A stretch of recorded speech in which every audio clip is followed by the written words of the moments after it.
Hello दोस्त, मैं हूं सुनील कुमार। जैसे कि अमेरिका की बुनी जाल में फंस गया भारत और चीन के एक चूक और पाकिस्तान कार्ड से बनाया गया मोहर। लेकिन दोस्त, अगर आप लोग मेरे चैनल पर नए हैं तो चैनल को सब्सक्राइब कर बेल आइकन को प्रेस कर लीजिएगा।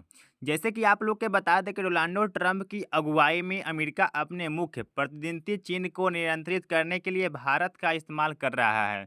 लेकिन वह भारत को अपना मुहर बना रहा है। लेकिन अमेरिका जानता है कि भारत से पहले ही दुनिया का सबसे ज़्यादा आबादी वाला देश और दुनिया का चौथी सबसे बड़ी अर्थव्यवस्था है। लेकिन भारत 2028 तक दुनिया की तीसरी सबसे बड़ी अर्थव्यवस्था बनाने की राह पर चल रही है। मगर भारत कहीं अमेरिका को ही चुनौती न दे दे, इसीलिए अमेरिका पाकिस्तान कार्ड भी खेल रहा है। लेकिन पूरी बात समझा देते हैं कि जैसे कि अमेरिका का एशिया में यह बड़ा खतरनाक खेल हो रही है। जैसे कि यूरेनियन टाइम्स पर छपे एक लेख में कहा गया कि भविष्य में भारत सीधे तौर पर अमेरिका को चुनौती न दे दे, इसीलिए अमेरिका भारत को नियंत्रित करने में लगा हुआ है। लेकिन पाकिस्तान का इस्तेमाल कर रहा है। वहीं पाकिस्तान को नियंत्रित करने के लिए अमेरिका अफगानिस्तान का इस्तेमाल कर रहा है। इसके अलावा अफगानिस्तान को असंतुलित करने के लिए तालिबान से निपट रहा है। दरअसल अमेरिका का यह सुनिश्चित करना है कि एक पक्ष को दूसरे खिलाफ खड़ा कर रहा है ताकि पूरे क्षेत्र खड़े में रहे। साथ ही यह सुनिश्चित कर रहे हैं कि प्रत्येक पक्ष अमेरिका का निर्भर बन सके। लेकिन अमेरिका की चीन के काबू करने के लिए नीति क्या चल रही है। लेकिन सोवियत संघ के पतन के बाद अमेरिका कम से कम 2 दशकों को एक ध्रुवीय स्थिति बना रही है। हालांकि 2010 के बाद हालात बदलने लगे जब चीन का सकल घरेलू उत्पाद जापान से आगे निकल गया और उसकी बेल्ट एंड रोड पहल ने अपना प्रभाव बढ़ाया।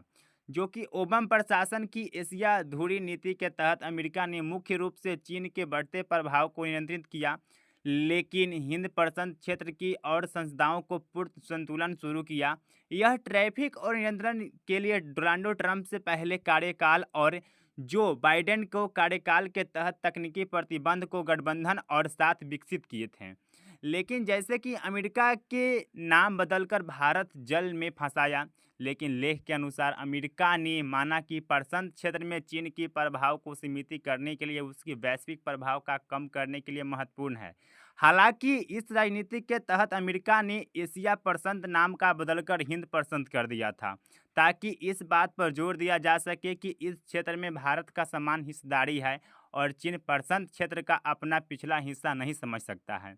लेकिन भारत चीन में घुसपैठी की अमेरिका को ऐसा मिला मौका जो कि अमेरिका ने भारत को चीन के प्रति प्रतिपक्ष रूप में देखना शुरू कर दिया था। लेकिन दोस्त, चीन में 2020 के कोरोना वायरस के प्रकोप और हिमालय में 2020 के भारत चीन के बीच गलवान सेना संघर्ष की वजह से दोनों पक्ष में कई मौत हुई, जिसमें अमेरिका का दोनों एशिया शक्ति के बीच दरार पैदा करने का और मौका मिल गया। लेकिन चीन की यह बड़ी चूकी थी जिसके अमेरिका ने एंट्री मार ली थी। लेकिन यूक्रेन का जन्म यूं ही नहीं हुआ, इसमें खेल भी कर ली गई। लेकिन अमेरिका ने 2017 में चतुर्भुज सुरक्षा संवाद क्यूएडी का पुनर्जीत किए थे। लेकिन मुक्त और खुले हिंद प्रशांत एफओआईपी को बढ़ावा देने के लिए अमेरिका भारत और जापान और ऑस्ट्रेलिया का एक अनिश्चित कर गठबंधन बनाया। लेकिन यह गठबंधन 2021 में मालबार अभ्यास क्यूएडी देशों की भागीदारी के साथ हुई। लेकिन उस पर पहुंचने के बाद गठबंधन को चीन के खिलाफ एक एशिया एनेडो उतारा। हालांकि अंटक्लेटित संगठित संगठन में कहा गया कि पिछले साल अमेरिका हिंद प्रशांत कमान के ट्रेमियल जॉन एक्टिवलिनो ने भारत कहा था कि एकजुट क्वाड बिनिंग की समुद्री महत्वाकांक्षा को सबसे बड़ी प्रभावी हथियार रहेगी। अगर दोस्त आप लोग मेरे चैनल पर नए हैं तो चैनल को सब्सक्राइब कर बेल आइकन को प्रेस कर लीजिएगा।